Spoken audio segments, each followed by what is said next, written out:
What's up? Ignore the voice crack. In today's video, I'm going to be explaining 5 backrooms levels that are simply too dangerous for you to be in because of their natural effects and their environmental dangers. These places have crazy lore, environments, and effects that are against human life, and even sometimes they have creatures that want to eat your fingers and your toes and everything else in between. You know the drill. If you want more long videos, please leave a like.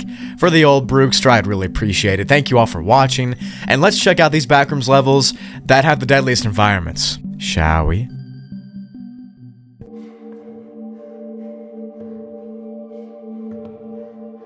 Backrooms level 479 has been given a classification of 2 for it being unsafe with a strange entity presence throughout. Although personally, after reading the page a couple times, I think it needs to be higher than 2. The level's nickname is entomophobia, which essentially is the intense and irrational fear of insects. And if you have that fear already in real life, this would probably be the worst level for you ever. The layout of the level is a large series of connected, grimy old hallways with doors on each side of those halls that lead to different apartments and hotel rooms. The color palette of the entire level here is dull. It's beige, it's grimy. Muck and mold and other sorts of disgusting things cover every surface that you can see, and everything feels sticky. It's like that feeling when you get syrup all over your hands, except this is the entire level feeling that way. The hallway that connects these various rooms has been shown to have various types of damage. There's burn marks, there's scratches, there's tears and rips, and so on and so forth. And the apartments also have the same. If you open up one of the doors in this hallway that leads to the apartments and stuff, and you look into the room, you'll notice a dimly lit, dingy living space. Old tile floors, plain walls, and very little sign of current life. The rooms are empty except for a sparse couch or a chair or something, and the lack of light that is in the rooms makes the entire level even more claustrophobic. You'll feel cramped, you'll feel trapped, and you'll just feel like you can't escape. Couple that with everything being sticky and old, and you just get a bad mixture of things. Some of the apartments or the hotel rooms here also have moldy carpet and moldy walls. It truly feels like this was a place that was from the 1920s and it just has not been remodeled or anything. The doors that lead to these different places are usually locked from the inside as well, and the only way to get inside of them is by finding the right keys in the hallways outside. All you have to do is find a key and try to match it to the door that's the closest to it. Once you unlock a door and walk into an apartment, that door will remain unlocked, but only for 90 minutes. So you have an hour and a half to explore whatever you're doing before it locks itself back. There's windows that are in these rooms as well, except they don't actually look outside to anything. In fact, all you can see past the window pane is just a concrete mass. It's just concrete, which leaves the question of where the level actually is a complete mystery. We have no idea. It's said that sometimes while opening these doors, instead of opening up to a room or an apartment, you'll instead open up to a straight room filled with mud. Just mud and dirt. That's it. There's roots, there's earthworms, there's rocks, and that's literally all the room is. And these mud rooms are filled to the brim, all the way up to the ceiling with the dirt. And no one really knows why. However, the dirt might explain what this level is known for: the bugs.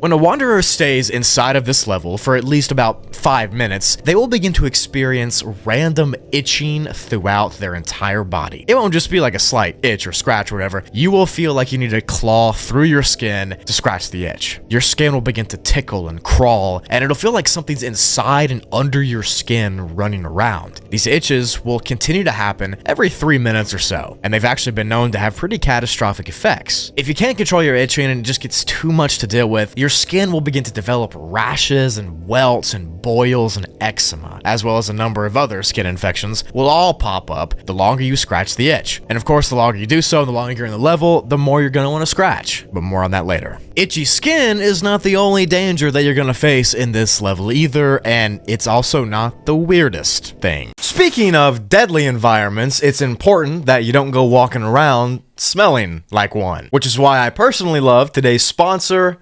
Scentbird. Scentbird is a fragrance subscription service that sends you fragrances in the mail every single month. You can select from a diverse portfolio of different fragrances, and personally this month, I got sent these. I got some Versace Pour Homme, some 2778, some red tobacco from Mancera, Paris, and some Centel Calling. And might I say, this room smells pretty good. The beauty of Scentbird is that rather than committing to a big bottle of perfume or a fragrance for like $500 or whatever, you get vials that are this size to try out first, and pretty big. And since there's over 900 different fragrances that you can choose from, even from brands like Prada and Versace, you're never gonna run out of options. In my opinion, this red tobacco is quite literally the best scent I've ever smelled. So if you want to try Scentbird and find your signature scent, you can scan the QR code on the screen, or you can click the link in the description and use my promo code BRUGLY to get 55% off your first month of Scentbird,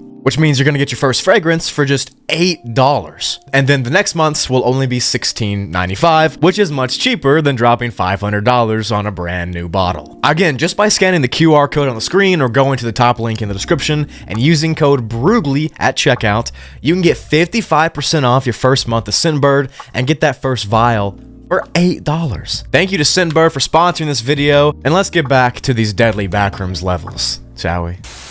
The air throughout the entirety of this level is hot and steamy and stuffy, which means that level 479 is susceptible to a phenomenon known as backsacks. Now, backsacks are listed as phenomenon 32, and these are rare occurrences on indoor backrooms levels where the ceilings of that level start to droop down, filled with some kind of liquid in odd areas. The anomaly looks like a sack hanging from the ceiling that's about to explode, except backsacks have other properties that make them even more strange just beyond that. From inside of these droopy parts of the roof, movement can be seen, as if something is trapped inside. After about 10 minutes or so of a backsack growing, it has the chance to pop and release its contents onto the floor below. If you're nearby this when it happens and you smell the fluids, you will eventually be overcome with the urge to consume those fluids. Now keep in mind, the fluids I'm talking about just came out of a sagging section of the backrooms ceiling. That's what you're gonna want to eat. But anyways, if you eat this liquid, you're gonna die, pretty much. The liquid inside of the backsacks is thought to be some sort of mixture of cashew water, liquid death, sewage, and small pieces of flesh, as well as various mold spores and things of that nature. Usually the fluids are a pinkish yellow color, but they can also be brown. And if I'm being honest, this is absurdly disgusting, and it would probably make me vomit if I saw this in real life. But yeah, backsacks need to be avoided. Don't stand under them. Don't consume it. You'll just die if you do. And don't smell the liquid if you can. Walking even further into these sticky hallways, you might notice a few old vending machines here as well. These are usually broken or out of order, and they don't really have anything of use inside. In fact, food in general on this level is strange. It often has this sour taste or bitter taste, no matter what it is. You could bring food from another level that was just fine earlier, but when you eat it here, it tastes bad. But again, the level's strangeness does not end here. There are a number of unique entities that crawl around these dingy hallways and rooms, and these are not the typical entities that you'd think you'd see in the back rooms. They're known as quarter critters, and they infest the level, hiding beneath the floors, the walls, the vents, the carpets, even in backsacks and everywhere else. These quarter critters take the appearance of giant centipedes, huge spiders, flies, mosquitoes, beetles, and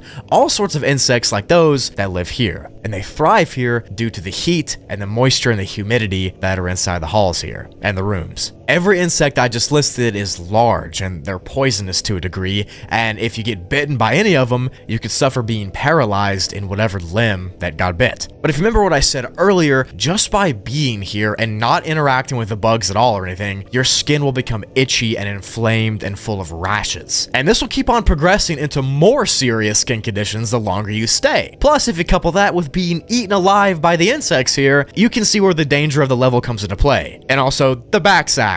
Need I remind you of them? They are disgusting and they make it just even worse. But these rashes that you will face from the moisture here will make you weak and delirious and tired. All the while, the critters that live here will be crawling closer and closer to you, ready to consume your flesh.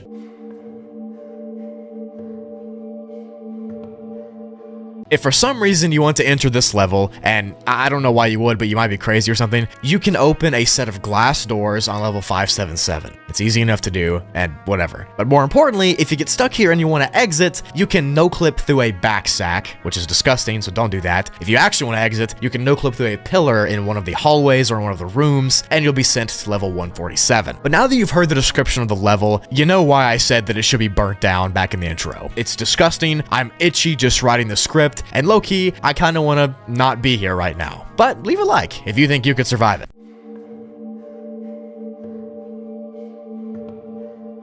There are several fake home levels in the Backrooms. These are places that make you think you're in reality, but you're actually not. I've gone over several here on the channel, but none are quite as sinister as the level here in today's video. This one will seriously terrify you if you listen to all the details. Level 686 F6D65 begins with the following paragraph. You awakened in mono-yellow hallways, rife with the stink of old carpet and stagnant air. You walked for a long time, but found no one. Only stretch after stretch of yellow wallpaper and the ever-present humbuzz of fluorescent lights. Your feet began to ache, but you had to press on, even if only little by little, step after step. You had to keep moving. There was no alternative. You broke into a run, hoping to find any sign of progression, any indicator that you weren't just traveling in circles. You looked, but there was nothing to see. You cried, but there was no one to hear. Only the monotone walls, only the apathy of the lights, only mile after mile of constructed randomness that leads nowhere. It was all there. It was all that was left, but you had to keep moving. I had an awful dream. So that paragraph kind of sets the tone for the way this entire level is gonna go. That was pretty depressing, and yeah.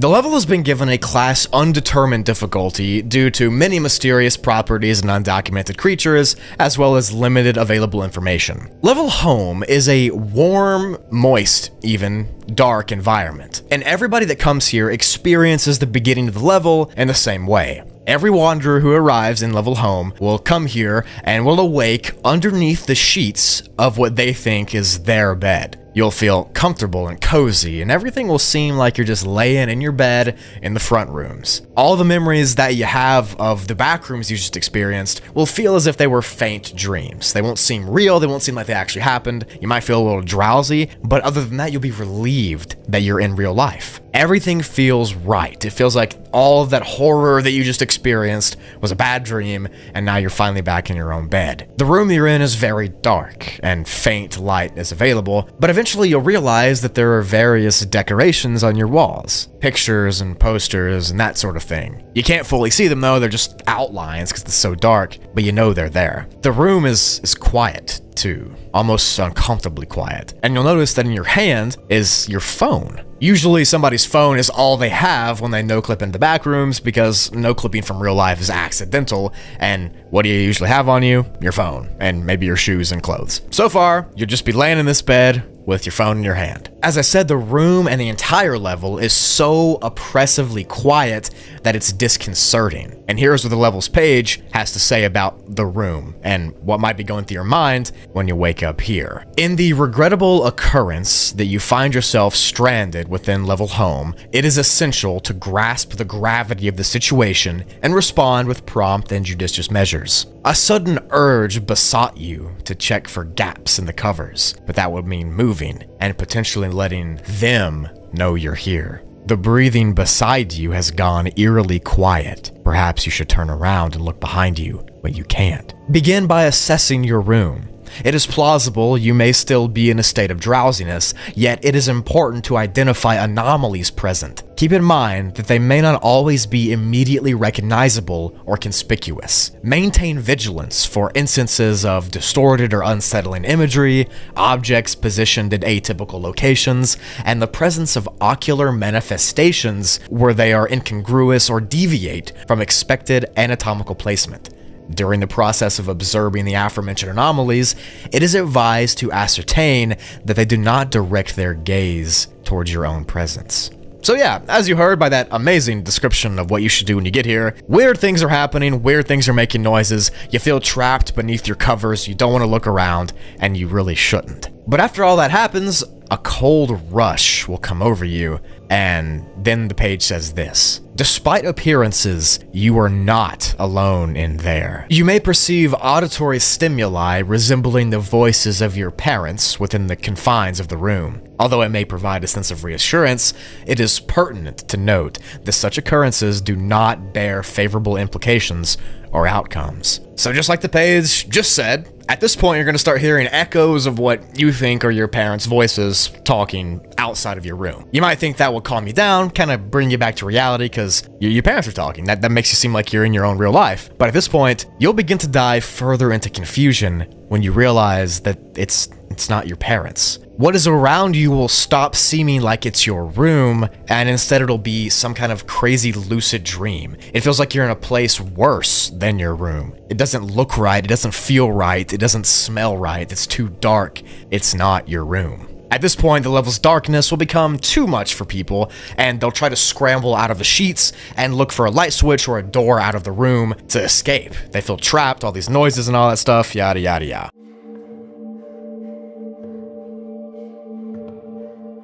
At this point, if you exit the bedroom, which you thought was your room, you'll eventually lead out the door to a landing area in this upstairs part of your house. This upstairs area will likely be empty with nothing of note, but it'll lead directly to stairs, which will take you down to the first floor. This hallway, this corridor with this foyer is dark, and you really can't see anything, and it's scary to walk through because you don't know what's there waiting. You just heard voices of what you thought were your parents, but they weren't. Most normal people will start to walk down the stairs that they see, and once they do that, they'll get to the ground floor where the rest of the level can be viewed. There's a kitchen, there's a living room, a dining room, and all that sort of thing right in front of you. If you smell something dead, do not investigate it. When you're on the ground floor, it is very common to hear knocking and banging occurring randomly in the ceilings and walls above and surrounding you. You might also hear unintelligible groaning echoing from inside the house as well. Maybe some creaking footsteps, maybe some gargling noises, maybe some bone snapping noises too. All of these things have been reported to echo through the hallways in the house. But now you're stuck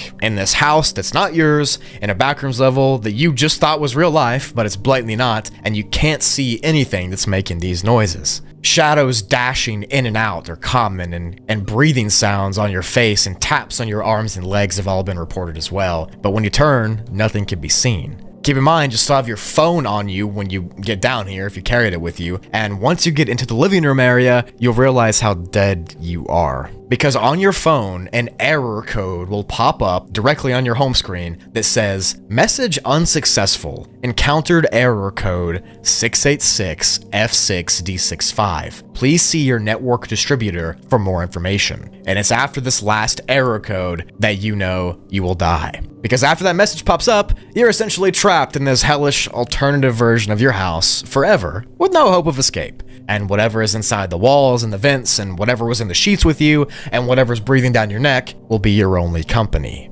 There are no known entrances and no known exits to this level, and level home is truly a trap level. You will never escape. All the information I just told you is it. That's all we know. We don't have any other information. What makes the noises? We have no idea. Where it comes from? We have no idea. How you're trapped here? We have no idea. But what we do know is it's pretty scary.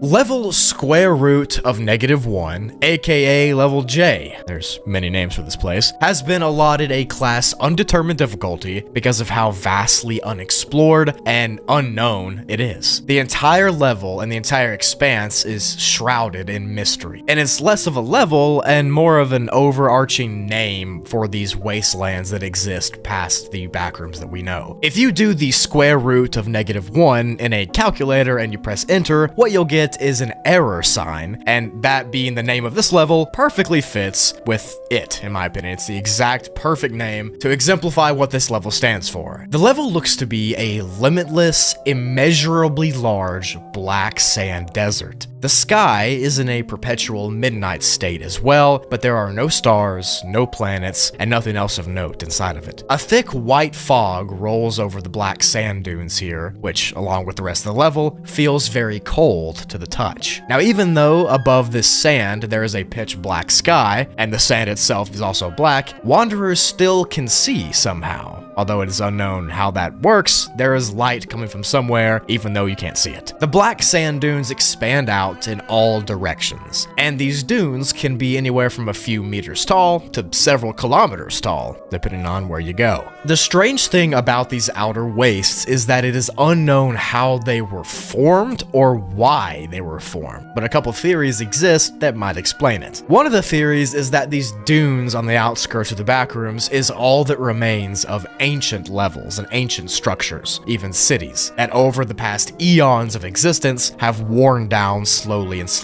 into these sand dunes. Another theory is that the outer waste level is just a different planet in our reality. We just don't know for certain. Sandstorms are pretty common inside of these wastelands as well, due to the variable winds that exist here. When a sandstorm does happen, the affected area will be shadowed in that black sand, and whatever light is normally happening here will cease to happen, and it'll be pitch black. No life can exist inside of this level, apart from the wanderers or entities that accidentally get sent here. There are no resources, like food or water or anything useful. Nothing grows organically in this sea of sand. There is nothing here at all. Whatever once lived here, though, has rotted away over the millennia. And whatever arrives here in the modern day will do the same if they're not careful.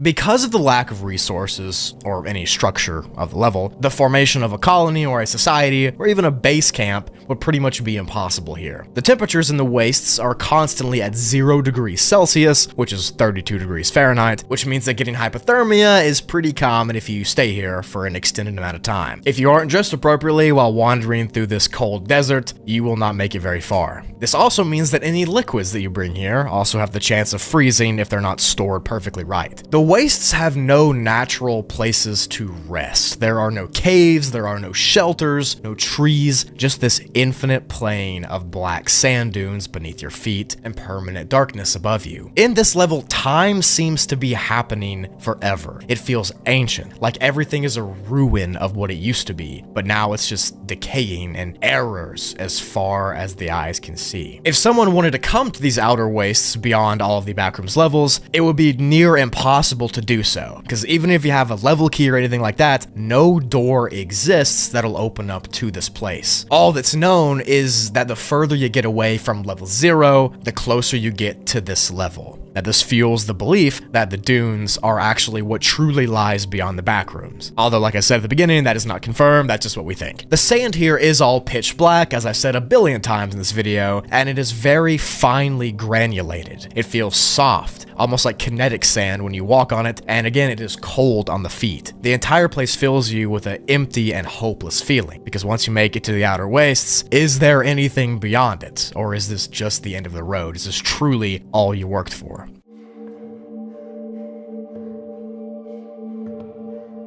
If for some reason you want to enter the outer wastes and explore whatever might be out there, we don't know what's out there, but we can assume it's not good. But if you want to come here, you cannot do it by your choice. It's extremely hard to arrive here, and oftentimes you can't even choose when it happens. Some people say that you can no-clip after you derail while no-clipping, which means that you're doing a regular no-clip, something goes wrong, and you end up here. That's what derailing is. But again, we don't know if that's true. Some also say that you can no-clip into the vacuum of the void level and get here too. But again, we have no idea. All we know is that your chances to do so increase the further you get away from the beginning of the backrooms. So if you were in level 1000, you'd be way more likely to come here than if you were in level 11. Something that might be even more dangerous than just being stuck here is trying to escape what the wastes have to offer. Because escaping the level is just about as difficult as getting into it. The only way you can do so is by trying to no-clip, but usually when people do that, they just fall into the black sea of sand below in a different part of it. But somehow if you do manage to get out, you will likely be sent back to the void, which again is an entirely different fate, and you're probably gonna die there too. So you're kind of just out of luck, to be honest. Level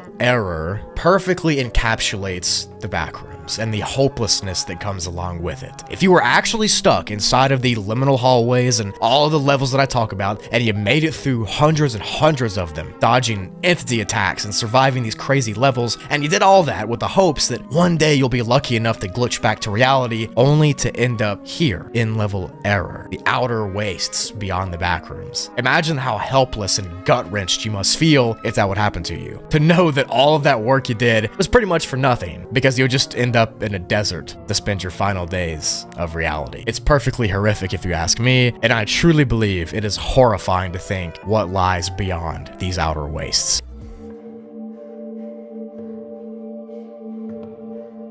Level 767 of the Backrooms has been given to class Undetermined difficulty because of all the stuff I just mentioned. It's got weird properties, mysterious information, and undocumented entities in there somewhere. We'll talk about all that in their proper sections. The level is nicknamed the Check Space because it's checkered, that's it. But mainly because the entire expanse of the level looks like an untextured plane and a chessboard, with black and white squares comprising everything. The entire level size is unknown as of right now, but it's assumed that it's infinitely repeating in these different areas, just like most Backrooms levels are. However, there are 3 specific zones in the check space that have been discovered, that have been mapped out and logged and all that stuff, and in these zones there are various effects that you're gonna need to be aware of. The entire geometry of the entire level is unstable, and it's prone to warping and glitching, and nothing is really set in stone. It's like a de-textured Backrooms level. And because of this, no clipping hazards can result in a high number of casualties. The following is a comprehensive list of things that you need to be aware of when you're walking through this untextured plane, and things you just need to keep in the front of your mind to stay alive. Stepping on black tiles may accidentally no-clip one into the void. Areas will constantly shift to become unfamiliar to the wanderer traversing them. If one has stayed long enough, their mind may be tricked into seeing things that aren't there. Holes within the outside are common, but not easily seen. This may lead to one being stuck with no way out. Formation in the shape of spikes in the outside are common and could be lethal if one is not careful enough. Furthermore, they may appear at the bottom of holes. That's like the main list of things that you need to kind of think of and avoid while walking around. They're pretty self-explanatory, but you wouldn't know them if I didn't just tell you about them. So if you don't follow those rules and guidelines, you probably are gonna die, frankly.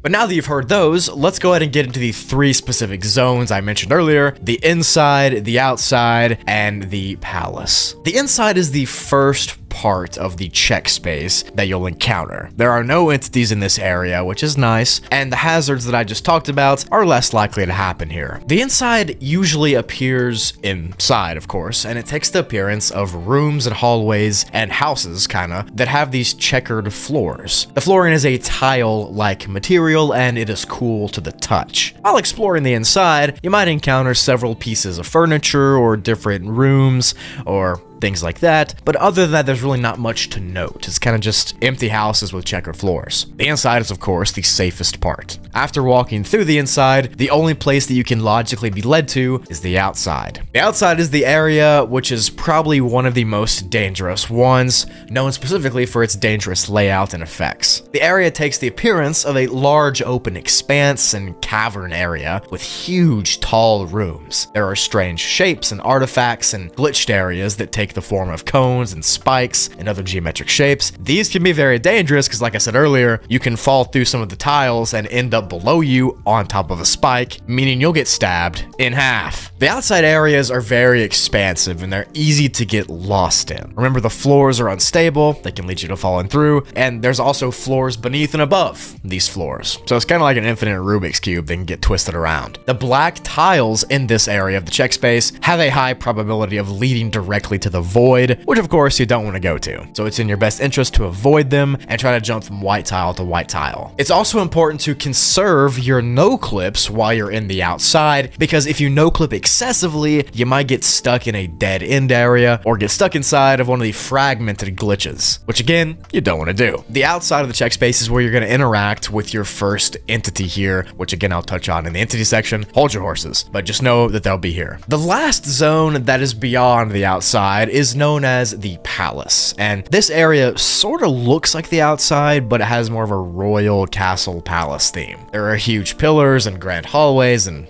throne rooms and yada yada yada. And the majority of the entities that call the check space home live here. The main area of note in the palace is the throne room, and this is the main focal point of the entire level. It is where the king and the queen entities reside. As you can tell, the entire level is kind of chess themed and chess based, and not just with the layout and with the entities, but also with how you have to play your cards, so to speak, to survive. You know, the different parts of the floor could have you fallen through or have you, incinerated or something. So it's important that you jump to the right check spaces. That way you can get through alive. You have to think what you're doing. Just like when you're playing chess in real life, you have to think of your next move. The same goes for here. But anyways, the inside, the outside, and the palace are all the places that you can explore while visiting, and all of them are subject to the effects that I mentioned earlier. Take your time, don't rush, think through your motions, and you should be okay, unless you're not. Don't blame me if you die.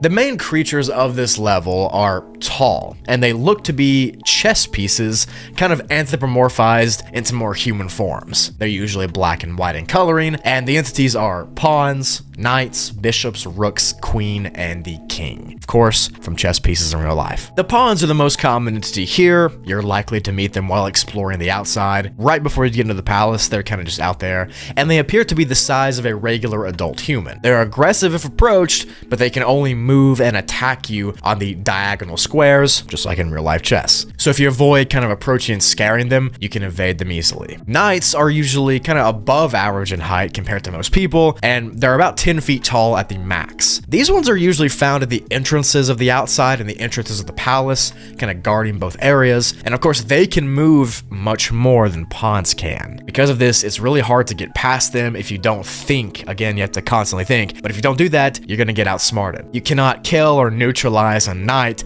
so if they choose to attack you, you're gonna have to just evade them. They can move 1 to the left and 2 down, 2 to the right and 1 down. They can move in L's pretty much. They're very strong, very aggressive. Try to avoid them. Bishops can reach heights of around 9 feet tall, and they're only found inside the palace of this level. And again, just like in real life chess, they can move in any direction diagonally. They're less aggressive, but if you encounter them, they can still squish you to death. Rooks are the tallest, most largest, most formidable versions of these creatures. They stand at about 15 feet tall, and they're pretty much death traps. They can move left, right, up, down, as far as they want in any direction except diagonal, and they can make up ground really fast. They're aggressive. They are rare though, which is nice, but again, they're gonna try to squish you and checkmate you as soon as they see you. All of the entities can move every 1 to 5-ish seconds, depending on which one you're talking about, and that can give you just enough time to make your own move to survive or make your own move to die. You pretty much just have to have a knowledge of how chess works in order to survive jumping around the different tiles here. And the king and the queen are the last 2 creatures, of course, and I'll explain those now. The king is the least dangerous entity in this level, kind of just chills in the throne room. He can only move 1 piece at a time, but the reason it's dangerous to go to him is because the queen is right next to him. And of course, the queen is the most powerful entity in chess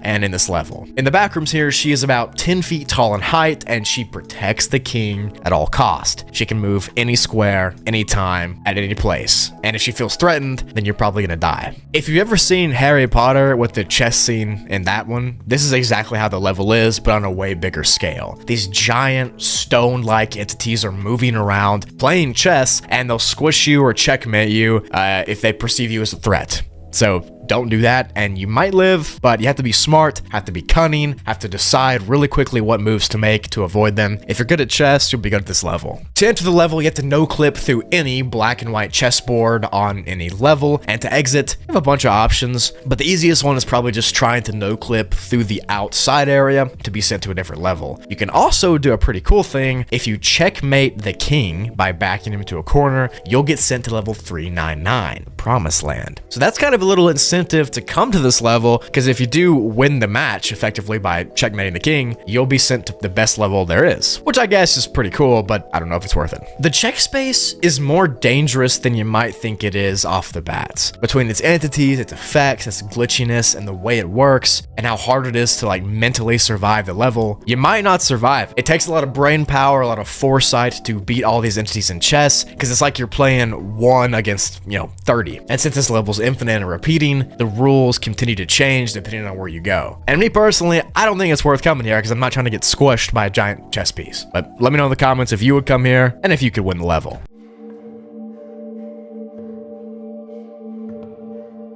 The Call is an anonymous level documented over on the Backrooms fandom. It's been given a threat index difficulty of class 5 because the entire place is unsafe and not stable, and also ring. I don't know what that means, but you will soon. The level's appearance is nothing crazy. It looks to be a regular 2-storied house with a main floor and a small basement. The house has the design of one from the USA in the early 2000s. So there's these light honey oak cabinets, beige walls, and multiple walls connecting different rooms. The house seems clean, like it was recently vacuumed and just kind of cleaned fully and wiped down. Which, by the way, all of you watching this video, I want you to click off right now and go clean your room. I know it's disgusting. But anyways, back to the video. This entire house not only feels clean, but it also has the strong smell of a lavender scent. And this fills and permeates the air in every single room of the house. Outside of the house, it is constantly raining. Light drizzles to heavy downpours, it really does not matter. It's always raining from the sky. The windows that look outside to that area are dark, and what you can see if you can manage to squint out and look is a very dark, poorly lit suburban street with no road signs or anything that could tell you where you're at. It just looks like a neighborhood street. Additionally, the windows and the doors of the house can actually open up to look outside to that street and stuff, but you cannot walk or climb through those thresholds. It's like there's an invisible barrier that keeps you inside. Kind of like the border of the old Minecraft worlds back in the alpha versions. So even though you can see the outside and you can feel the cool mist from when you open the door or the window, you can't explore any further. But despite the fact that it's pitch black outside and it's raining and it's pretty cramped inside, the house actually resonates a sense of comfort and a sense of warmth to every single person who comes here. It's kind of like the level forcefully injects people that do come here with happiness. Because even though you do feel happy and safe and calm when you're inside of this house, it doesn't seem natural. It seems fake and it seems forced. The layout of the house is simple. Like I said, it is a small 2-story house with a very tiny basement as the second floor. The upstairs is a very tight living room that leads to the kitchen and dining room area, and across from this is a skinny dark hallway that leads to 2 different bedrooms. The lights inside the house are never on, and if they are, they kind of just dimly light up their surroundings. They don't really help. So in order to see anything here, you're going to want to bring your own flashlight. In that small little hallway is a door that opens up to a staircase, which leads down to the basement. But the basement, you don't want to go there. Just don't. But I'm sure you're asking yourself, why has this level been given a class 5 threat index when it just seems like a really nice little house? Nothing too bad about it, right? Well, that's because of the effect that is about to occur right now. Approximately 10 minutes after being sent to this level and exploring around what you see, a landline telephone will appear and begin to ring. This phone looks like one of those old generic ones that are attached to the walls back from the early 2000s. I'm assuming y'all remember that. And this phone can appear pretty much anywhere inside the house, but it usually shows up in the living room, the kitchen, or the basement. No matter where it's at, you can hear the ringing because it's constant and it doesn't stop. It is important to note that this phone does not appear at all until after that 10-minute period. So when it does show up, it'll definitely seem out of place.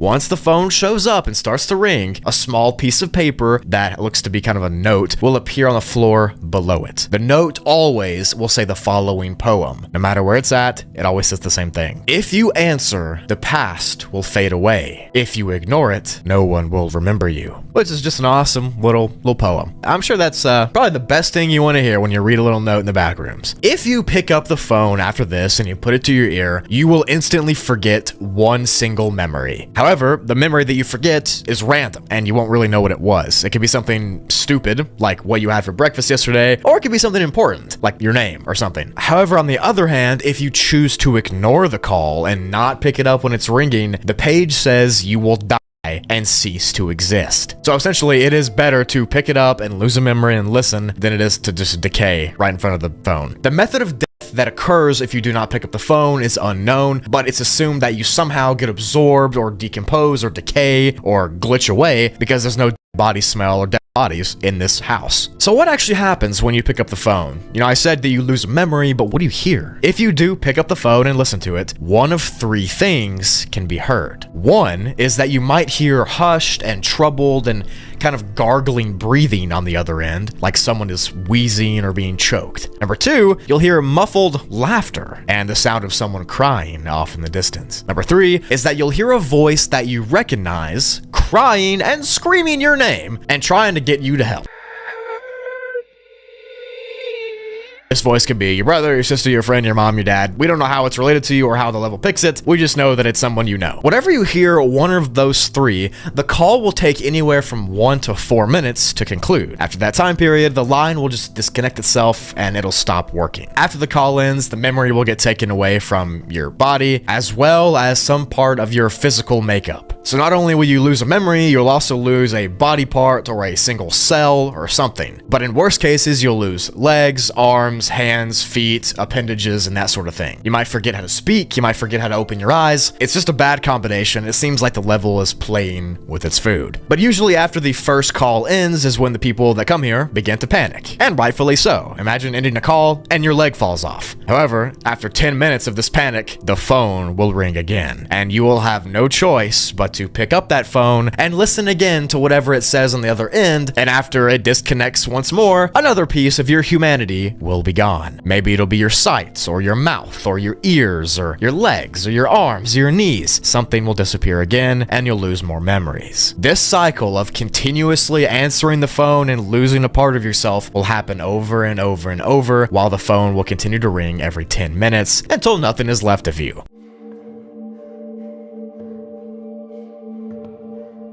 The only entity inside this level that's even an entity is the phone. There's no other creatures here. Information about this phone is scarce because of how hard it is to enter the level, but talking into the telephone doesn't seem to result in any knowledge. Nothing really happens. The phone won't answer questions. It won't give you information on who's making the noises behind it. All you can hear is the soft whimpering sounds that I mentioned earlier. To enter this level, you can do so by accidentally no-clipping, which is nearly impossible, and if it happens and you get sent here, your luck is terrible, and I don't know what else to tell you. And to exit, there is only one way out. You can try to repeatedly jump through the open window in the level to get to that outside area, and eventually if you do, you'll be lucky enough to get outside, and you can walk through there to get to level 9, level 85, or level 560. However, this is seemingly random, and it needs to occur before the phone starts ringing, or you will not make it out in one piece. Because everything happens in 10-minute intervals here, you gotta try that first 10 minutes as hard as you can before you start losing memories and body parts. This level is yet another hellish trap level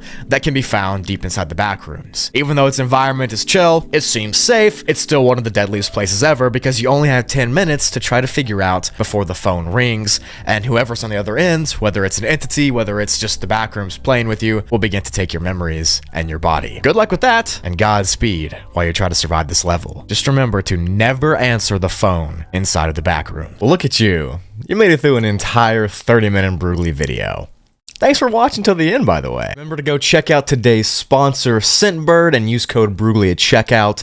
If you want to get 55% off your first month of Scentbird, that's just $8 for your first scent. Thank you to Scentbird for sponsoring the video, and thank you all for watching it. Hopefully you did enjoy. Leave a like if you do want more long videos. I know you all really love them.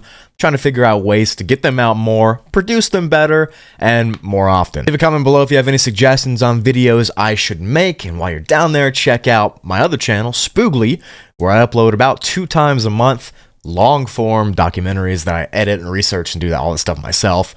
Thank you all so much for the support over there. It's going kind of crazy, low-key. But anyways, without more talking, I'm going to end off the video here. I'll see you all whenever I see you next. Bye!